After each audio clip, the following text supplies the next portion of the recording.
Good evening from New York. This is Friday, October 14th, 389 days until the 2012 presidential election, and this is a special edition of Countdown. This was the day when New York City Mayor Michael Bloomberg and Police Commissioner Raymond Kelly managed to snatch violence from the jaws of peaceful protest. Even as the cleaning up and cleaning out of Zuccotti Park was postponed, New York police still managed to clash with the protesters who didn't clear off Wall Street fast enough to their liking, arresting about 15 protesters, punching at least 2, and running one over with a motorbike. This after marchers left the park in 2 streams, one towards City Hall, the other down Wall Street itself, where some of the worst confrontations took place. All that followed this dramatic announcement at about 6:30 this morning.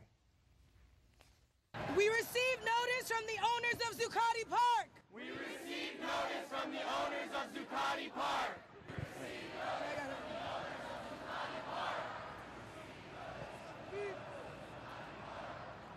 Brookfield Properties that they are postponing their cleaning.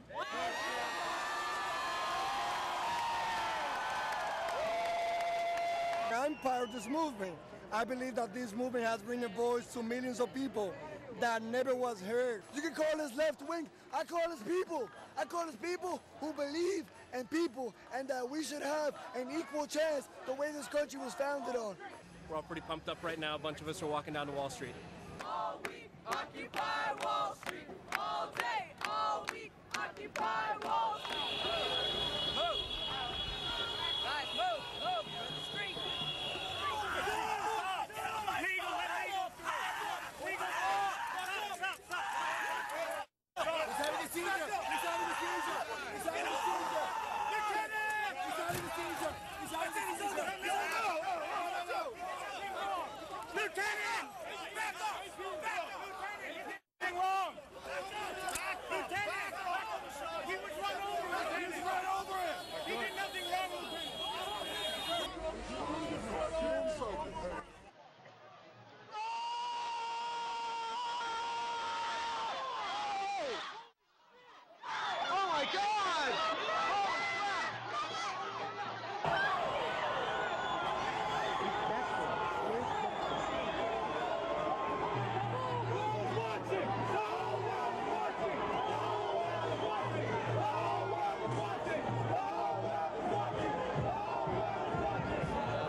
In the altercation with the police scooter, which was then parked on his leg, is a National Lawyers Guild legal observer, Ari Douglas, and he remains under arrest tonight. His attorney, Yetta Kurland, who is also part of the Liberty Park working group supporting Occupy Wall Street, will join us later in this news hour with the latest on his condition, on what happened, on her response to a police allegation that he deliberately put his feet under the scooter and was never really trapped, though even that claim would not address the fact that he was apparently hit by the vehicle in the first place. Meanwhile, Mayor Bloomberg said Brookfield Properties had agreed to the postponement of the cleaning only after threats from local officials who the mayor claims told Brookfield they would, quote, make your life more difficult. Bloomberg also saying that while Brookfield wanted to work out an agreement with Occupy Wall Street, a confrontation over Zuccotti Park may have only been postponed. If they want to take a couple days to try to work something out, they're welcome to do that. I've asked what happens if they cannot, and the answer I got was that then they would want to go ahead and do exactly what they were going to do this morning. There were more arrests as police clashed with Occupy protests around the country, at least 23 in Denver, Colorado, after protesters there refused to leave Veterans Park across from the state capitol. Governor John Hickenlooper, heretofore considered a progressive, has ordered that park closed until further notice. 10 more arrests in Seattle, where protesters refused to leave Westlake Park, but city officials there say they will allow Occupy protesters to gather near City Hall Plaza.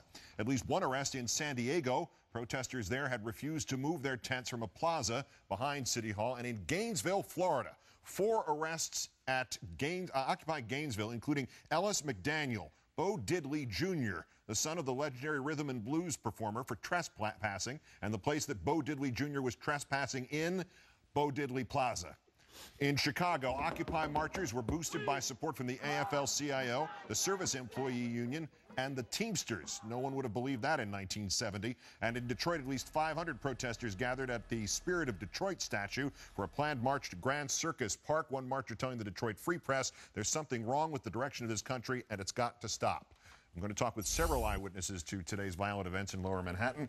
Ryan Hoffman, co-author of the Occupy Wall Street Declaration, previous guest on this program. Good evening, Ryan. Good evening, Keith. And Michael Tracy, a journalist and a contributing writer to The Nation, who was both an eyewitness and a police victim during today's march. Welcome to you, sir. Hello, Keith.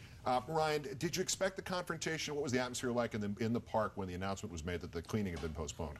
It was electric. I mean, we were all so excited, and we knew that it was sort of time that we express ourselves, and direct action has never really been sort of part of the General Assembly. Part of that process is if you want to go celebrate by marching, you celebrate by marching. If you want to stay and hold the fort, hold the fort. So a group of people decided that they wanted to go march down Broadway, and that's where we started doing that. And what was that? Which way did you go, and what did you see when you got there? I went with the first march down on Broadway, and we made a left down at the Bull, and we sort of made a circle up of Pearl, and then came back and joined up with a larger march, who then went again down towards the Bull, and that's where the mopeds first showed up. Michael, did you see the violence start? Did you see this with the protesters? Was there a confrontation? Did they taunt the police? What was the origin point? Is there any way to be clear on that? Well, evidently, Keith, the NYPD has determined that its most effective crowd control tactic is to simply send a fleet of motor cops, I call them, or police officers on motorcycles, into crowds of demonstrators who have assembled on streets there in Lower Manhattan near Wall Street. And when you inject law enforcement into a situation in that manner, it's not surprising that you're going to come out with confrontations, tensions escalated, and ultimately violence. Yeah, when it looks like an episode of Rollerball, it usually it winds up looking like an episode of Rollerball. New York Daily News photographer Joseph Marino reportedly having said that while the scooter did indeed hit Mr. Douglas, quote, "I saw him sticking his legs under the bike to make it appear he was run over." An Associated Press photographer has also reportedly claimed that Douglas put his feet under the scooter, which still doesn't explain the blood you saw on Mr. Douglas's face or on the street. Mr. Douglas has been hospitalized and arrested on charges including felony criminal mischief, obstructing judicial administration, disorderly conduct, and resisting arrest. Yetta Kurland is Ari Douglas's attorney, also a member of the Liberty Park Working Group, which supports Occupy Wall Street legally. Thanks for coming in. My pleasure. Have you had a chance to speak with your client? I have not. I've been trying all day. He's been incarcerated for over 12 hours, and I have not been able to speak with him. Do you have any idea the extent of his injuries? I know that he was forced, he had to go to a hospital to get emergent services. He had lacerations on his face. You saw the photos. He was bloodied all over his face. And the police theory on this is he threw himself onto the ground and then purposely stuck his feet under a moving motorcycle, or moped is probably a closer description, a moving vehicle. He purposely put his feet, one or both of them, under this thing in order to what? That is a good question. Well, let's start with what we do know. Yeah. Ari Douglas was a National Lawyers Guild New York City chapter legal observer. He was standing with a number of other professional photographers and journalists. It's important to note he was not part of the protest. He was there in an official capacity to legally observe. He was run into by a motor vehicle, as you described, which unfortunately is one of the tactics NYPD uses to affect crowd control, and was clearly struck by the vehicle. And then instead of being attended to or the police officer helping him, it seems as I watched the various videos, the police officer backed onto Mr. Douglas, pinning him under the motor vehicle, and then, again, rather than helping him, dismounted that vehicle, walked away from it, and left him trapped under that vehicle. He was finally able to dislodge from the vehicle, at which point the police officers jumped on top of him and proceeded to injure him so seriously that he had to be rushed to an emergency room. That is not what police officers should be doing in that type of situation. Apart from the idea that everybody's made so far on the show, that it's probably a really bad idea to be using not just mounted police on horseback are dangerous enough. You put a horse into the equation. You put some sort of combustion engine into it, you're going to get combustion. Apart from that, if your client is going to be an attorney and he actually did what they're suggesting, wouldn't that have ramifications for his career? Well, so let's accept the premise that a trained National Lawyers Guild legal observer found it prudent to, I guess, throw himself under a moving motor vehicle and then, I don't know, pretend to have injured himself, although that's not what I see when I look at the video footage. I see someone clearly in distress, and if you look and listen to the audio, you hear people around him also distressed over seeing him in distress.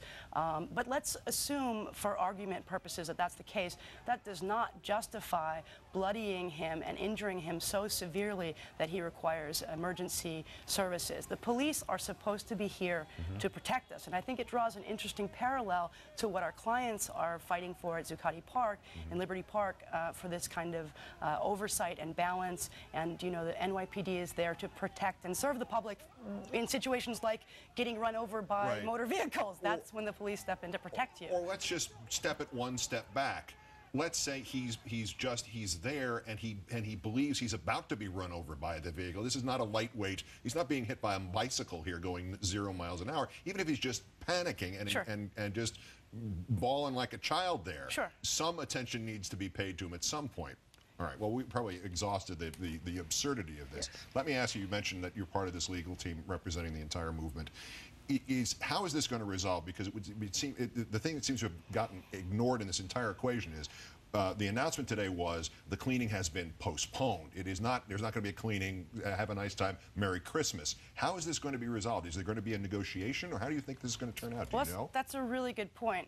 It's unfortunate that we're seeing such serious problems with excessive force in the NYPD, and that overshadowed. I think all of us watched that video over and over today, and I think we're all sitting here this evening saying, you know, I'm not sure that the police have learned their lesson post the Republican National Convention and post 9/11 in terms of handling protesters and dealing with public space. But I think that all unfortunately overshadowed the fact that there was a victory today. The police did not go into Zuccotti Park and shut it down, and that is a good thing, and we're delighted by that. But at the same time, we're not out of the forest. We're not over that. And it's great that the Brookfield folks have put out a memorandum saying that they want to work with us, but we have heard nothing concretely in terms of any type of opportunities to sit down or to clearly negotiate. So that's something that we're looking for. Is there any suspicion that what happened this morning was a ruse just to get witnesses out of the way, that the city will swing by at some point at 4 o'clock in the morning and say, oh, by the way, the owners have changed their mind again, get out? Right. I mean, there were a number of tense moments. To say that it was a victory today is not to say that we didn't at different points worry that all sorts of things were going to happen. But I think that that's exactly right. I mean, it seemed very much that it was a pretext to basically shut down and stop folks from demonstrating and being in the space, constitutionally protected use of the space, and to be there. So, you know, and I think you played earlier Mayor Bloomberg's statement, which is basically saying, well, you know, we're going to negotiate, or if they don't negotiate, then basically we're just going to do the same thing. So, you know, it's great, again, that they've put out there that they want to do that, but now they need to come to the table. You know, we're attorneys. I'm just one of the attorneys representing these arrestees. We have a whole National Lawyers Guild here working around the clock to do this, and we need to hear from the folks at Brookfield to actually sit down and come up with some concrete solutions. Otherwise, the next confrontation gets 1,000 times the publicity that this one did, which also would seem to be, at some point, going to occur to the police in the city of New York, although clearly it has not.